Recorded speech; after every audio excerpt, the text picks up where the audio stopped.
Thank you very much for having me with you. And thank you for your short words and phrases. The words that resonated with you also resonated with me. So I'm happy to be here to offer some reflections on this first reading for the first Sunday of Lent. The first reading for the first Sunday of Lent is beautiful and powerful.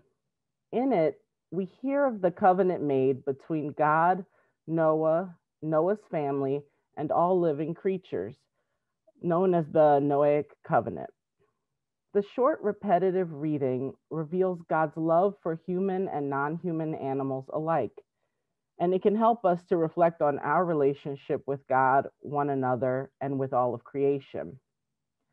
But before we bask in the beautiful rainbow in the sky and the divine pledge to all living creatures, we should briefly reflect on why the covenant is made in the first place.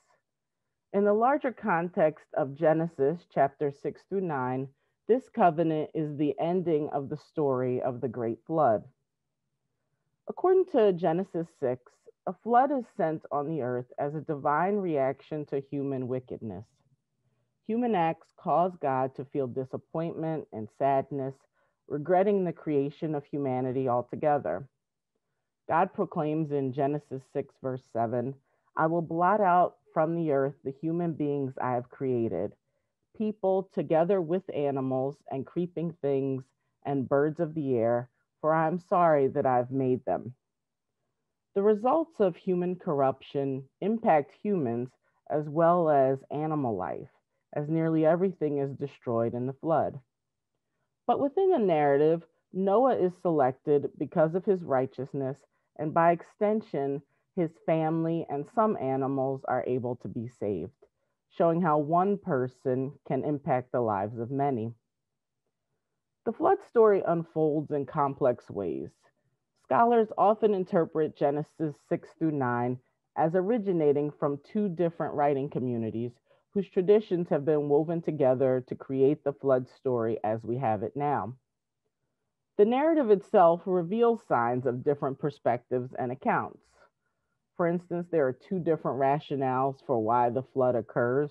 One is that it's human wickedness and evil in their hearts versus human violence. There are different numbers of animals that are aboard the ark, two of each kind versus seven pairs of clean and an unclean pair.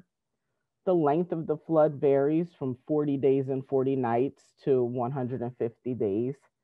And even the manner of the flood is different, rains coming down from heaven versus waters swelling up from below. The diversity of content shows the impact and prevalence of the story in ancient Israel, which explains these variant traditions within the text. Not everyone tells the same story in the same manner.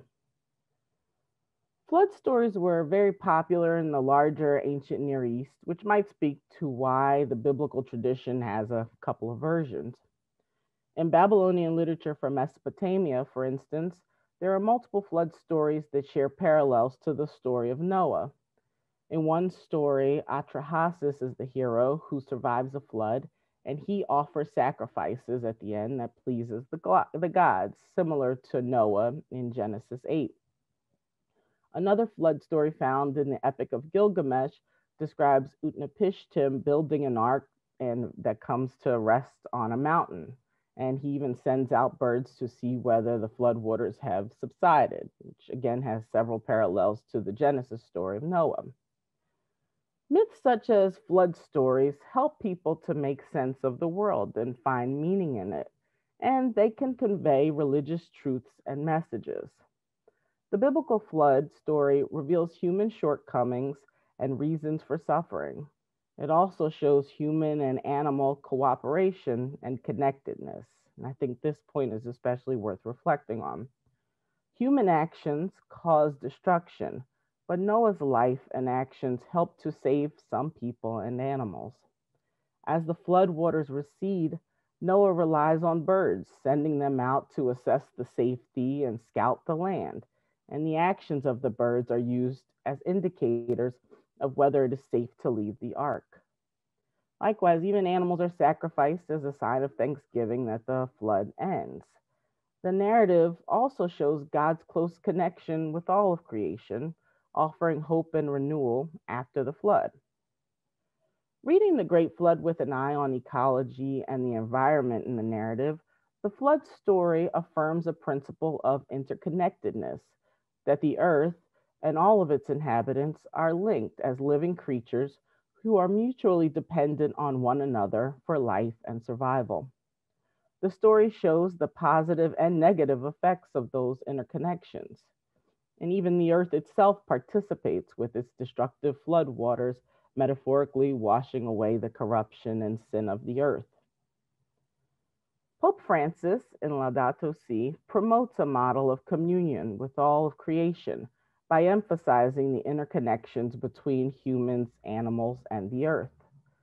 Pope Francis affirms that there is a web of relationships that are woven together by God's love for creation. He affirms that this love unites us all together with our Creator, and he sees parallels in the relationship between humans and God and within the persons of the Trinity. In paragraph 240 of Laudato Si, Pope Francis affirms some of these nuances of how humans relate to God and to other creatures.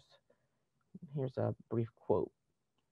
Creatures tend towards God, and in turn, it is proper to every living being to tend towards other things, so that throughout the universe, we can find any number of constant and secretly interwoven relationships.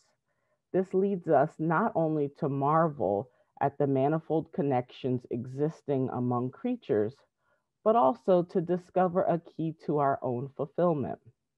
The human person grows more, matures more, and is sanctified more to the extent that he or she enters into relationships, going out from themselves to live in communion with God, with others, and with all creatures. In this way, they make their own Trinitarian dynamism, which God imprinted in them when they were created. Everything is interconnected, and this invites us to develop a spirituality of that global solidarity which flows from the mystery of the Trinity. With this background and perspective in mind, we can reflect on this reading, being mindful of what it expresses about the relationship of living creatures to one another and to God. I think these ideas are really at the heart of the reading. God affirms, I'm establishing my covenant with you, Noah, and your descendants after you, and with every living creature. All the animals of the earth are included in this covenantal agreement, and it is to be for all future generations. The Hebrew word used for covenant is brit, and it is a legal term used to convey the formal, serious, and binding nature of this promise. God commits to not destroying the earth or its inhabitants by flood again, and all of creation share in that divine promise. As the text continues, it affirms that this is a Brit Olam, an everlasting covenant. Future covenants in the Old Testament are made explicitly with humans. Abraham's covenant is with his son Isaac and his descendants. The covenant with Moses is made with the Israelites. And David's covenant is even narrower with his offspring and the promise of a dynasty. But this covenant made with Noah is broad and inclusive, showing God as creator who cares for and protects all creation.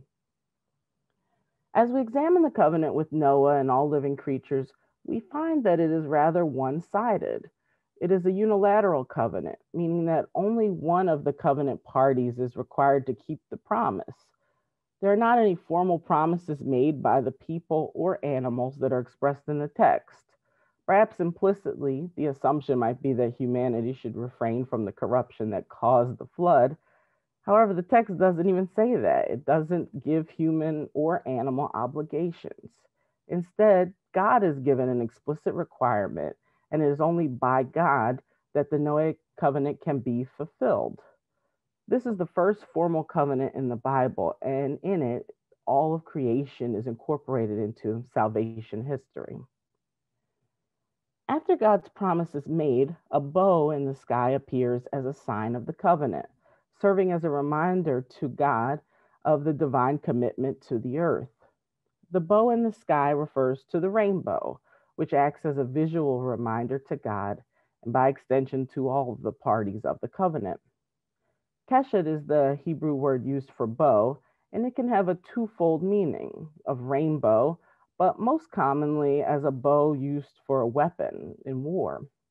God putting down a bow or a weapon in the sky might symbolize a more peaceful relationship with creation, especially after the destructive flood. In addition, it is likely that the rainbow in the sky at the end of the flood story is an etiology, an element in the story that explains a known phenomenon. After a heavy rainstorm, a rainbow appears in the sky, often appears in the sky, and the story of Noah and the covenant provides a theologically driven explanation for why that naturally occurs. The covenant that is affirmed with all of creation and signaled by the rainbow and the clouds is an excellent image to reflect on as we begin Lent. This reading offers a reminder of God's commitment to creation, confirming that relationship using legal terms. The covenantal relationship between God and creation is strengthened and reaffirmed in the future, and it is everlasting. Not only does God make promises not to destroy the earth by flood, but framed differently, God declares an interest in the survival and success of all of creation. This Lenten season is an excellent time to reflect on new ways to strengthen our connection and commitment to God and to creation. The reading can inspire us to think about our relationship with creation and shift how we live in support of others.